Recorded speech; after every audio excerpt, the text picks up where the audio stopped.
Salut, c'est Cyril de Web de Fou, j'espère que tu vas bien. Aujourd'hui on se retrouve pour un nouveau podcast pour parler expatriation, ça fait suite au podcast d'hier, et on va voir pourquoi je m'expatrie en Suisse, pourquoi je quitte Dubaï. Je vais t'expliquer tout ça, tu vas voir, c'est assez simple, et ça devrait te plaire. Avant ça, tu connais le truc, tu cliques sur le bouton s'abonner, tu vas dans la description, il y a un lien, ça s'appelle rejoins mes contacts privés. Tu cliques dessus, tu mets ton email, et tous les matins tu reçois un podcast à forte valeur ajoutée avec des informations qui vont changer ta vie et ton business, crois-moi. Également, dans la description, tu trouveras le groupe Telegram. Le groupe Telegram, c'est un endroit où je partage un peu ma vie, mes idées, mes business, mes projets, mes chiffres, bref, un peu tout, je montre un peu plus ma tête, et si tu veux découvrir un peu plus qui je suis, je trouve que c'est l'endroit parfait pour que tu me découvres un peu plus, voilà, si ça t'intéresse en tout cas. Allez, on y va, je vais t'expliquer pourquoi je quitte Dubaï pour la Suisse.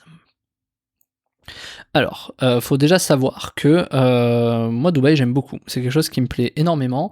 La problématique principale à Dubaï, qui est comme celle dans beaucoup de villes, c'est que moi pour m'y installer, voilà, dans la vie on a envie de construire sa vie, on a envie de construire sa famille, etc. Enfin en tout cas pour moi.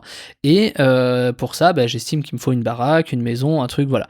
Et à Dubaï, le problème c'est que t'as un choix qui est assez simple. C'est soit t'es en appart et t'es au bord de la plage et tu peux profiter de la plage, de la piscine, de tout ça, soit t'es dans une maison mais t'es beaucoup plus reculé, ce qui te contraint à prendre beaucoup plus la voiture, à être un peu plus vraiment reculé. Tu peux aussi avoir des maisons beaucoup plus proches du centre, mais le problème c'est que c'est vachement bétonné, etc.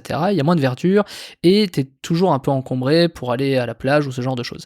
Donc pour te la faire très simple, une maison à Dubaï, si tu veux être tranquille, pas dans la foule, pas dans le machin, tout ça, t'es obligé de t'excentrer un peu, et en t'excentrant, t'as d'autres contraintes qui arrivent. Donc notamment si t'as des enfants, tu vas les amener à la crèche, même si à Dubaï c'est quand même assez bien foutu, globalement t'as des crèches et t'as un peu tout dans les quartiers. Le truc c'est que dans tous les cas tu te barres 4 mois par an quand t'es à Dubaï, notamment l'été. Alors t'es pas obligé, moi le premier, je m'en vais pas forcément tous les étés de Dubaï, mais t'es un peu obligé de voyager, ce qui crée un rythme scolaire un peu différent pour tes gamins, etc. Et moi je suis un vrai passionné de ski, et donc Dubaï pour le coup, quand bien même il y a des skis dans des malls, c'est pas la pleine nature, c'est pas la montagne, etc. Attention, à Dubaï il y a quand même des gros endroits de grosse nature, de verdure aussi, voilà, tout dépend ce qu'on cherche. Mais voilà, la problématique en étant à Dubaï, c'est que au niveau de la maison, ça devient plutôt compliqué parce que tu es obligé vraiment de t'excentrer, du coup les coûts sont quand même extrêmement chers, tu peux pas forcément faire de crédit quand tu es expatrié, peu importe, ou que tu es immigré dans un pays, c'est compliqué de faire un crédit comme ça assez rapidement. Donc il faut y habiter depuis quelques années, il faut correspondre à certains critères, etc. Donc si tu veux, pour ta vie sur les 5-6 prochaines années minimum, c'est quand même compliqué de se projeter à Dubaï, c'est ce qui en fait d'ailleurs une ville assez temporaire, un pays, les Émirats Arabes Unis, assez temporaire. Donc maintenant que je t'ai expliqué ça, je peux aller vraiment dans le détail et te dire vraiment ce qui se passe, parce que j'adore vraiment Dubaï et t'as des trucs vraiment, voilà, enfin ça reste pour moi un endroit où il se passe beaucoup de choses dans le monde, et beaucoup de gens continuent à arriver, et voilà, en termes de rencontres entrepreneurs, c'est quand même assez extraordinaire, développement de réseau, enfin franchement à tout niveau, c'est quand même un endroit où il faut être, quoi. Encore plus après le Covid, puisque c'est une des seules destinations qui est restée ouverte, une des seules aujourd'hui qui a le moins d'obligations pour venir, etc. Là où un visa de résidence est facile à avoir, etc. etc. Donc quand tu es immigré, c'est vraiment un pays vraiment très intéressant, sachant qu'en plus, au niveau culturel, c'est multiculturel. Enfin bref, je vais pas faire l'éloge de Dubaï, c'est pas le sujet, mais je m'en vais parce que ça correspond pas forcément à mon évolution professionnelle et personnelle. Je vais t'expliquer pourquoi. Donc mon choix est arrivé en Suisse, parce qu'en Suisse on m'accueille de manière assez bonne en fait. On m'accueille au niveau bancaire, il n'y a pas de problème, je peux faire un crédit. Donc globalement, en Europe aussi, tu peux faire un crédit, mais c'est beaucoup plus compliqué. En Suisse, c'est un des seuls pays au centre de l'Europe, qui ne fait pas partie de l'Europe, qui te permet d'avoir des crédits, qui te permet de faire plein de choses. À titre d'exemple, à Dubaï, on me prête beaucoup d'argent, on peut me prêter jusqu'à, en euros, aujourd'hui, ça fait entre 700 000 et 1 million d'euros. On peut me prêter ça, alors perso-pro mélangé. En Suisse, on peut me prêter en perso 1 million, ce qui correspond à peu près à ça, et en plus on peut me faire des crédits pro. Donc si tu veux, j'ai un peu plus d'effet de levier en Suisse pour des projets qu'autre chose. Donc ça, c'est d'un point de vue professionnel. Par contre, je perds forcément du réseau, puisque en ne restant pas à Dubaï, il y a moins de gens que je vais rencontrer, bien qu'en Suisse, il y a des gens quand même très intéressants aussi. Donc c'est deux places fortes, on va dire, au même titre que Hong Kong ou Singapour, où tu as aussi de gros entrepreneurs là-bas. Donc c'est très intéressant, c'est des endroits où il faut être. Donc je crache un peu malheureusement sur le réseau en partant en Suisse. Cependant, clairement tu peux développer un peu mieux ta vie de famille. C'est-à-dire que là tu peux avoir une maison pour des prix moins chers, pour des prix... enfin moins chers, c'est relatif parce que l'immobilier en Suisse est quand même presque plus cher qu'à Dubaï, mais on peut te faire des crédits, on t'accueille un peu mieux, on va dire, on n'a pas peur que tu te barres avec la thune en fait en Suisse, vu que c'est un pays de banque de base et d'assurance, ils ont quand même un bon système, donc si tu veux, ils sont beaucoup moins fébriles.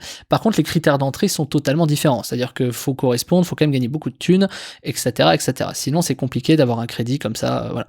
Ce qui n'est pas forcément le cas, par exemple, en France. Quand même, en France, ça reste compliqué quand même, mais passons. Donc voilà, la notion de crédit est importante, mais d'un point de vue personnel, je me vois aussi beaucoup plus avec mes enfants là-bas, d'un point de vue un peu plus, moi ma passion c'est le ski et la montagne, donc voilà, clairement c'est top. Et puis un des gros désavantages de Dubaï, qui est un gros plus en Suisse, qui est un facteur quand même assez important, c'est l'aspect activité. Je m'explique, à Dubaï, tu as un grand luxe, c'est le confort, c'est le service.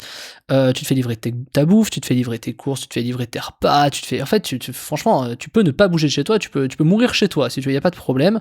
T'es pas obligé de sortir, en fait, tu peux passer ta vie dans ton appart ou ta maison, il y a aucun problème, tu peux rester dans ton building, aller dans ta piscine, faire ton sport, enfin, tu peux être comme un petit rat dans une cage, y a pas de souci là-dessus. Le problème, c'est que, du coup, bah, t'es un peu moins actif. Donc moi, à Dubaï, moi je suis un sportif de base, à Dubaï, j'en chie quand même, tu vois, pour être actif, parce que les activités, alors tu peux les faire, t'as vraiment tout à Dubaï, tu peux faire de l'escalade, tu peux faire rien, mais moi les activités que j'aime, c'est les activités de montagne et de plein air. Et c'est vrai qu'à Dubaï, bah tu peux faire des activités de plein air, mais c'est pas pareil, tu vois, c'est compliqué de faire du parapente à Dubaï. Alors tu peux, c'est pas le problème, mais je veux dire, c'est pas pareil. Tu peux aller faire du ski dans un mall, mais c'est pas pareil. Tu vois ce que je veux dire? Donc c'est un peu différent. Également, les petites balades en famille et tout. Moi, je me vois bien avec mes gamins faire des randos. À Dubaï, c'est un peu plus complexe. Tu peux faire des randos dans les Émirats. T'as de très jolis décors, de très jolies montagnes qui sont assez époustouflantes et extraordinaires. Mais c'est pas la même chose. C'est beaucoup plus caillouteux. Faut savoir qu'il neige dans les hauteurs des fois aux Émirats. Bon, c'est quand même assez rare, mais il y a des pics qui vont, alors je vais dire une connerie, mais qui vont à 3800 mètres. Enfin, en tout cas, ils vont à plus de 3000, 3005. Il y a des grosses barres rocheuses. Mais forcément, c'est pas voilà. Enfin, il y a des endroits qui peuvent être enneigés. Mais voilà, c'est pas forcément le style de vie qui correspond sur plusieurs années. Je me vois bien rester peut-être encore 2-3 ans à Dubaï, mais le projet s'accélère, voilà, on commence à vieillir, on commence à, avec ma famille, j'entends, avec ma femme, on commence à se dire, bon, on aimerait bien peut-être avoir un deuxième enfant, on se pose la question, etc.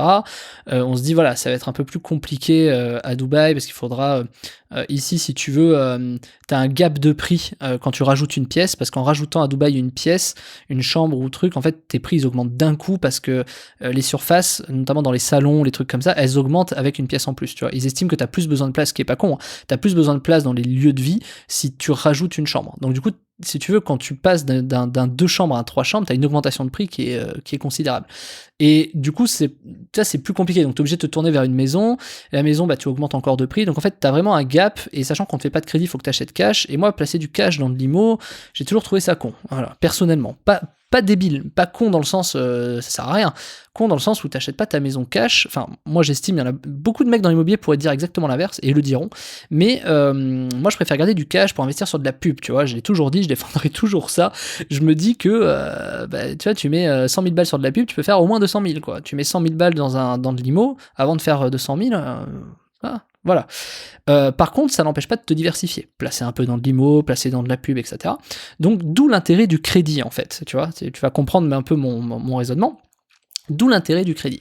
Pour pouvoir jouir de ton cash, pouvoir rembourser mensuellement avec le cash que tu as pour développer ta pub, qui, elle, va payer ton crédit. Donc, tu vois, c'est des sortes d'investissements par arborescence qui créent finalement des intérêts composés pour payer un crédit. Tu vois, c'est un peu bizarre, mais les intérêts que tu vas générer avec ton cash en publicité pour faire de la marge et de l'argent va payer ton crédit que tu as fait. Donc, ce qui te permet d'emprunter encore plus. Tu vois, c'est vraiment une vraie spirale positive là-dessus. Bon, je ne vais pas rentrer dans les notions d'investissement. D'ailleurs, ceci n'est pas un conseil d'investissement.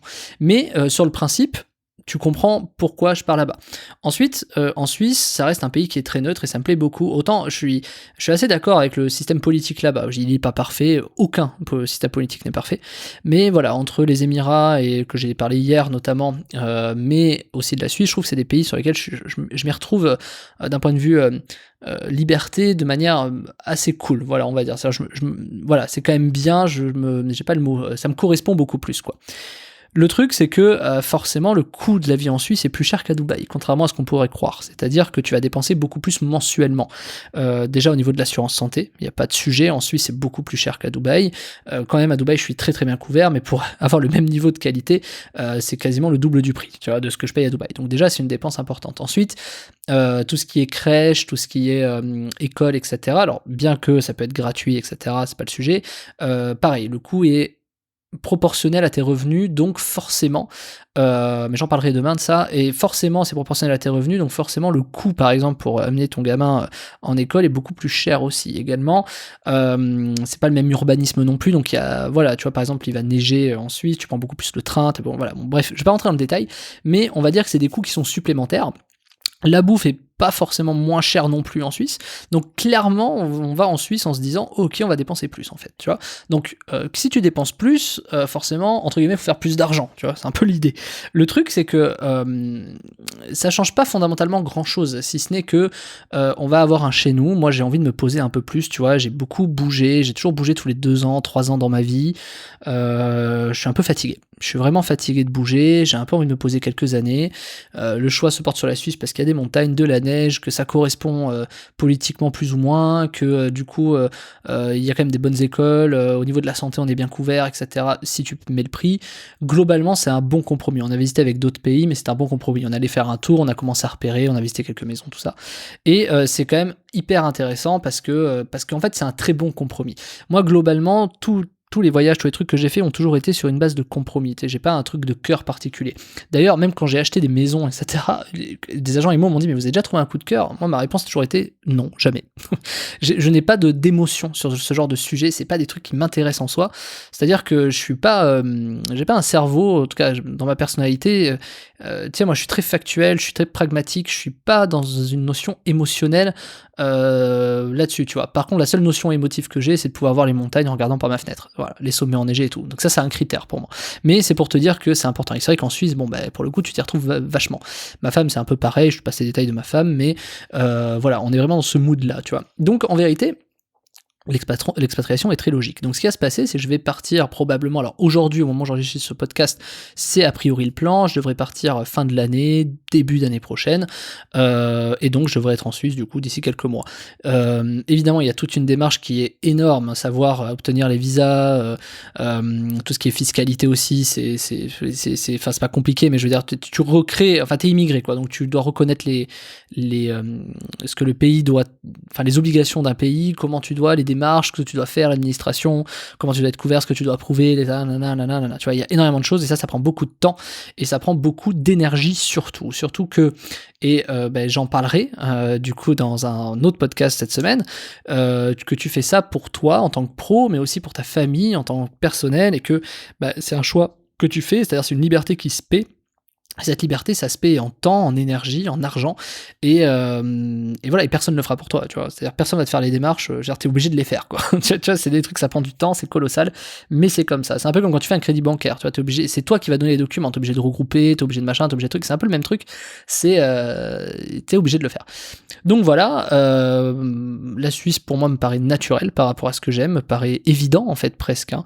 Je ne reviendrai pas en France, ce n'est pas le sujet, pas avant longtemps en tout cas. Si je dois un jour revenir, ça m'intéresse pas. Aujourd'hui la France ça m'intéresse plus, je reviendrai pas, je ferai même pas de podcast sur ce sujet.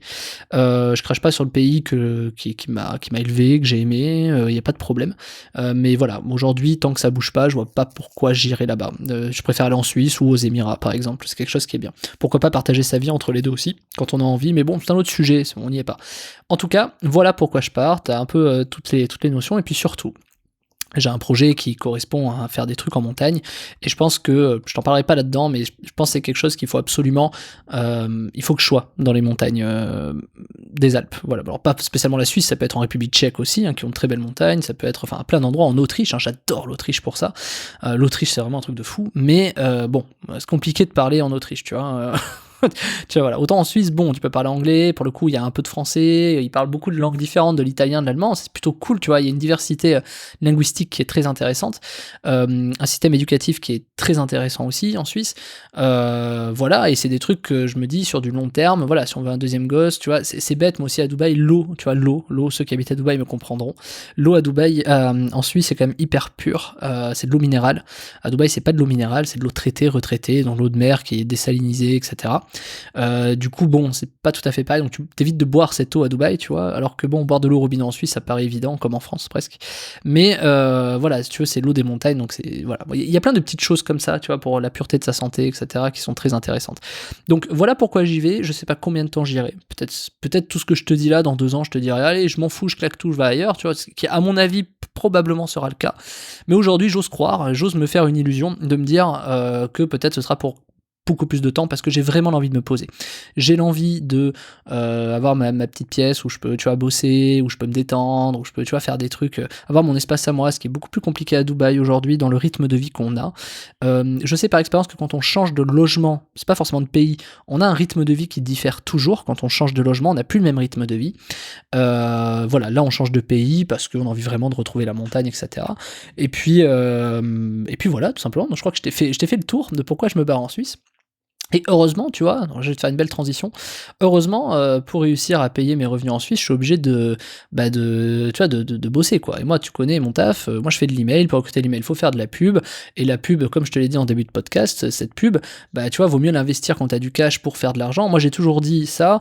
Les gens, ils sont prêts à faire, je sais pas, 300 000 balles de crédit pour un bien immobilier qui vont continuer à payer et ils vont payer X euros d'intérêt dessus. Alors que il pourrait faire un crédit de 10 000 ou 15 000 pour juste se lancer, faire de la publicité, ceci n'est pas un conseil d'investissement, et pouvoir dire, ok, allons-y. Tu vois, allons-y, je fais de la pub avec 10, je peux le transformer en 20, en 30 et tout, plutôt que de m'endetter sur 20 ans, 25 ans avec 300 000 de crédit. Tu vois, c'est d'où, moi, ma notion de faire un crédit en Suisse, de garder beaucoup de cash pour investir dans de la pub, pour payer mon crédit. Tu vois, pour le coup, c'est un effet de levier. Alors, c'est discutable pour plein de raisons, il faut comprendre un autre plan qu'il y a derrière, mais ce podcast, c'est déjà bien trop long, mais tu comprends un peu cette logique-là. Donc, la pub, pour moi, reste quelque chose d'essentiel, et c'est pourquoi je t'ai fait cette semaine un pack pub web de fou qui va te permettre de justement faire des pubs rentables. Donc il y a 3 formations dedans, donc pour le prix d'une, je t'ai fait un pack de fou que je fais jamais d'ailleurs, mais il y a la Facebook Ads 100% rentable à coup sûr qui va te permettre de gagner de l'argent quoi qu'il arrive avec de la publicité. Il y a les secrets de la désactivation d'un compte pub Facebook, donc ça c'est tout ce qu'il faut savoir pour éviter de se faire bloquer son compte ou débloquer son compte si on se l'est déjà fait bloquer. Il y a tout ce qu'il faut, ça a marché pour beaucoup de personnes, donc je suis pas inquiet, pour moi ça va de pair. Et la dernière qui va avec, en fait c'est le triptyque gagnant, c'est transformer ses pubs en machine à cash en moins de 7 jours. Parce qu'en vérité, ok, tu sais faire de la pub Facebook, tu peux ne pas te faire bloquer ton compte ou le débloquer, etc. Mais il te faut une sacrée stratégie qui te permet d'avoir vraiment une machine à cash rentable, qui te permet d'exercer, peu importe le support de pub, il faut que tu aies une stratégie. Moi, je fais 10 ans, 12 ans que je fais de la pub, et sur ces publicités, j'ai élaboré des stratégies qui sont en fait gagnantes à chaque fois, peu importe le produit que je lance. En fait, c'est gagner un pouvoir qui est de pouvoir lancer n'importe quel produit, n'importe quel secteur, n'importe quel média de pub, et être sûr de gagner de l'argent. Donc, je t'invite à prendre la formation qui est en description, qui s'appelle Pack Pub Web de fou, je te laisse cliquer dessus, je t'ai fait le prix d'une formation pour 3 formations, je fais jamais ça, tu vois, mais vu que c'est le mois d'août, je pense que c'est le moment de te lancer à la pub puisque les annonceurs ont baissé leurs coûts, ils sont en vacances, alors c'est le moment d'en profiter, les coûts sont moins chers, fonce, va faire de la pub, et pense à ce que je viens de te dire, moi je vais financer mon crédit par la pub, donc je peux t'assurer qu'au mois d'août, je suis en train d'appuyer, si tu vois ce que je veux dire. Donc si tu veux savoir comment je fais, tout est dans la description, tout est dans les formations, je t'invite à la rejoindre, c'est en description, promo, pack, pub, web de fou, tu cliques dessus, tu mets ta CB et on se rejoint de l'autre côté, je te dis à tout de suite.